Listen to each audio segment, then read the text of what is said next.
Good morning, everyone. This is Barry Knapp with Ironsides Macroeconomics at 7:30 a.m. Mountain Time on Monday morning, April 28th. Our note this week was titled Peak Policy Pessimism. As we tried to summarize it for our paid subscribers, we struggled to be concise around all this because the note this week was particularly dense. There was a number of what we would consider to be very important sections ahead of just a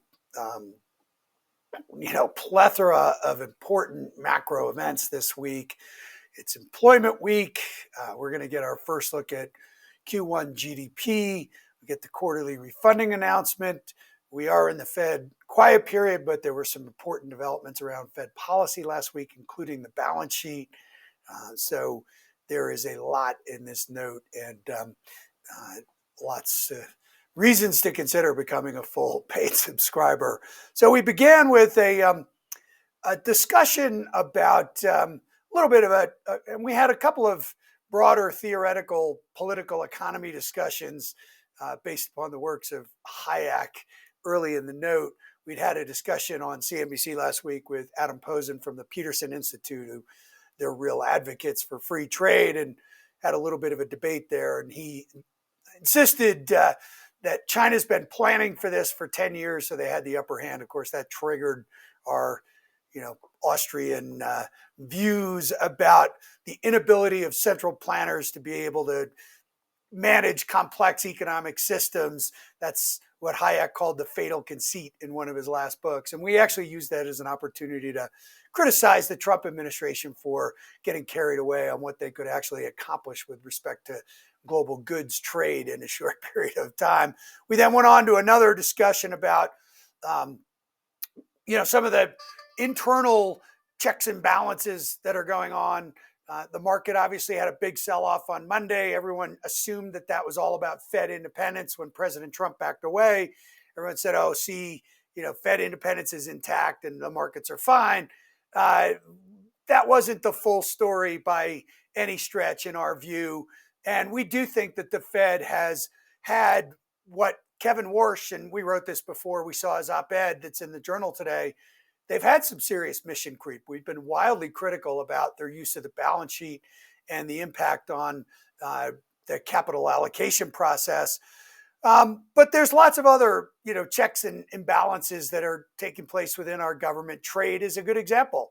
The president within the Constitution is not supposed to have this degree of control over trade. And so we had a discussion about that and where we think that might head all the way to the Supreme Court and what the outcome could be on all that.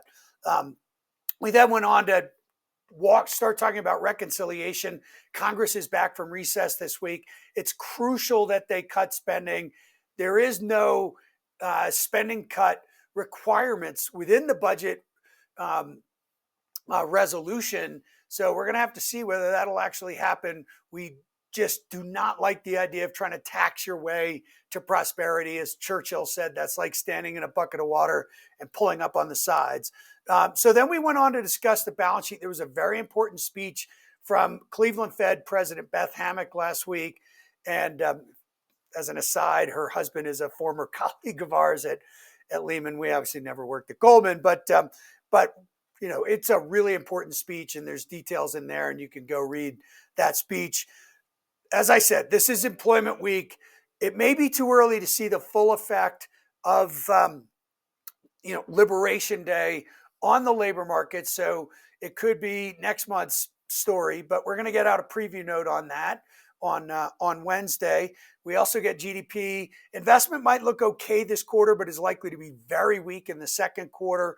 And we get PCED this week as well, which is likely to be very soft because of economically sensitive sectors, underscoring our core view that tariffs are a much bigger risk to growth and employment. They could have a persistent effect on that. They will not have a persistent effect on inflation.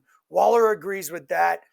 We don't know what Powell's thinking, but Waller is right about that in our view. So we wrap the note up with our sector views. We continue to like financials and energy due to the deregulatory tailwinds. We like the industrial sector because of a recovery in CapEx, though that's not going to take place until the second half at the earliest. We're cautious on tech, communication services, and consumer discretionary. We want to see net revisions bottom out there. We're going to get those earnings this week as well. That's another big event for this week. A lot of people have hit out in staples and healthcare through the correction. The agenda of Makari at the FDA, Bhattacharya at NIH, RFK at HHS, those are just getting started. These sectors are going to be disrupted, and we do not like them. And if you're hiding out in them because you're worried about market beta, we don't think that's the right approach. But the bottom line here from a broad market perspective is that we can't say this enough. The bond market is dominated by much more price-sensitive buyers. It's a return to the bond vigilante age of the 90s. There's no central bank buyers.